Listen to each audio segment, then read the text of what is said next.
The cabin itself was a relic of a bygone era, abandoned and forgotten. Cobwebs clung to the corners, and dust motes danced in the weak beams of moonlight filtering through the cracked windows. The air inside was stale, heavy with the weight of secrets long buried. Frantic whispers filled the cabin as the group desperately debated their next move. Their minds raced, searching for any semblance of a plan, but the scratching at the door intensified, echoing through the dilapidated structure. Suddenly, one of them, Alex, noticed something peculiar. On a decrepit wooden table in the corner, there was an old oil lamp covered in a thin film of dust. With trembling hands, they carefully lit the lamp, casting a warm, flickering glow that pushed back the encroaching darkness. The newfound light revealed more details about the cabin's previous occupant. Framed photographs, yellowed with age, adorned the walls. They depicted a family that once lived here, a mother, father, and a young child with bright eyes and innocent smiles. Yet, the journal's entries painted a grim picture of their fate, suggesting that the forest harbored ancient terrors that could not be escaped. As the scratching continued, now accompanied by low, guttural growls, they realized that they were not alone in the cabin. Shadows moved in the corners, and the temperature plummeted. An unsettling presence filled the room, and the group's dread deepened. Then, from the darkness, a whisper emerged, a voice both haunting and ethereal. It spoke in a language they couldn't comprehend, filled with sorrow and longing. The words seemed to seep into their very souls, chilling them to the bone. Desperation gave way to a desperate plea for salvation. They began to recite verses from the journal, hoping to appease whatever malevolent force lurked outside the cabin. The whispered voice grew louder, more agitated, but the scratching at the door gradually ceased. Time stretched endlessly in that eerie cabin, and they knew they couldn't stay there forever. With trepidation, they decided to make a run for it, hoping that the creature had been temporarily appeased. As they cautiously pushed open the cabin door, the moonlight revealed a changed forest. Trees stood taller, their branches more menacing, and the very ground seemed to shift beneath their feet. The world around them had become a surreal nightmare. Their journey back to civilization was fraught with peril as the creature continued to pursue them with relentless determination. They stumbled through the darkness, their resolve tested at every turn, haunted by the memories of that forsaken cabin and the sinister presence that dwelled within. Ultimately, only a few of them would make it out of the forest alive, forever scarred by the horrors they had witnessed. The others vanished into the unforgiving depths of the woods, becoming part of the legends told by those who dared to camp in that sinister place. A place where the line between reality and nightmare blurred, and the true nature of the forest's secrets remained a chilling mystery. On a fog-drenched night, David found himself navigating the winding, desolate roads of Blackwood County. This remote area was notorious for its eerie tales of supernatural occurrences, and the locals spoke in hushed tones about the haunted woods that bordered the road.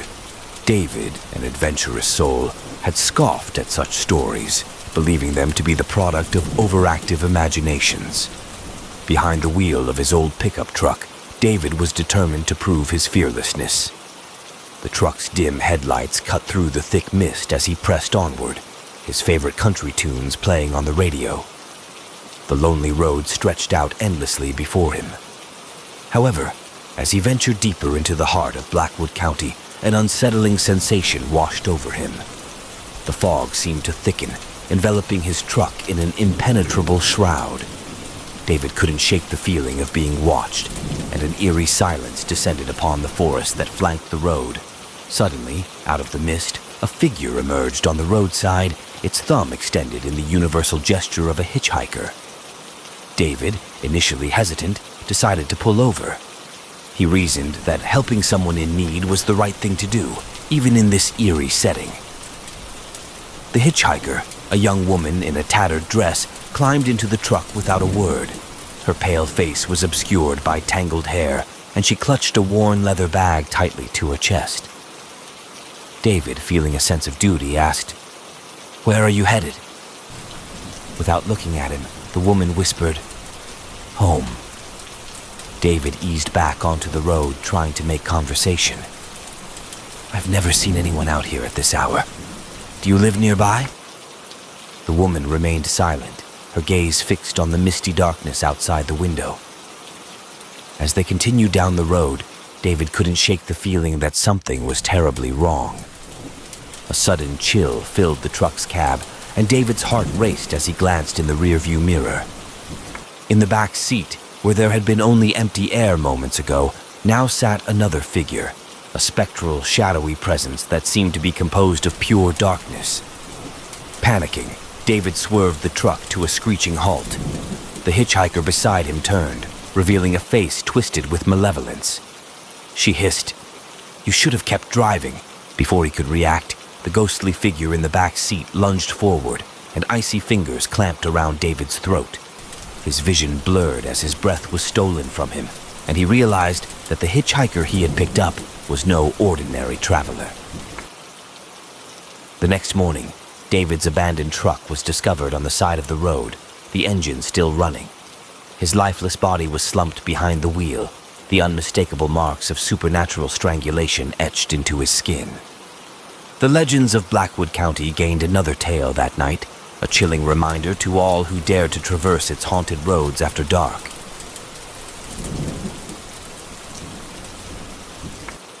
The night was moonless, and the darkness seemed to devour everything in its path as Mark embarked on a perilous journey down the infamous shadowed highway. This remote and desolate road had earned a chilling reputation over the years for its eerie occurrences and ghostly sightings. Mark, however, was a skeptic, dismissing such superstitions as mere tales. As he maneuvered his car down the winding road, his headlights cut through the inky blackness, revealing a twisted canopy of trees on either side. Their branches clawed at the night air like skeletal fingers, casting eerie shadows on the pavement. Mark's car radio, once playing his favorite tunes, now emitted nothing but static, gradually drowning out the music that had brought him solace. A shiver ran down Mark's spine, and an unshakable feeling of being watched settled in the pit of his stomach. He pushed aside his unease, blaming it on the isolation and darkness. He couldn't help but wonder why he was the only soul on this forsaken road tonight. Then, the inexplicable happened. As Mark's car rounded a bend, a shadowy figure materialized in the middle of the highway. Panic surged through him, and he slammed on the brakes, his heart pounding in his chest.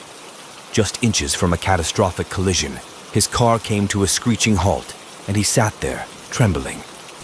Before him stood a woman, her appearance unsettling.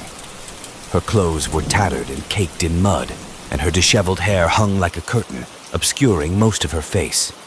She looked like a lost soul in desperate need of help. Summoning courage, Mark cautiously rolled down his window and asked, "Are you okay? Do you need a ride?" The woman's eyes, hollow and devoid of life, bore into his soul as she responded in a whisper that sent shivers down his spine. "You shouldn't have stopped." Mark's blood ran cold as the woman's face twisted into a grotesque, ghostly visage. In an instant, her skeletal hand shot through the window, clutching his throat with a supernatural strength. Gasping for breath, Mark felt an otherworldly force choking the life out of him. As he teetered on the edge of consciousness, his headlights revealed a chilling sight. The forest surrounding him came alive with spectral figures, all converging on his immobilized car. It was as if the very darkness of Shadowed Highway had manifested to claim him.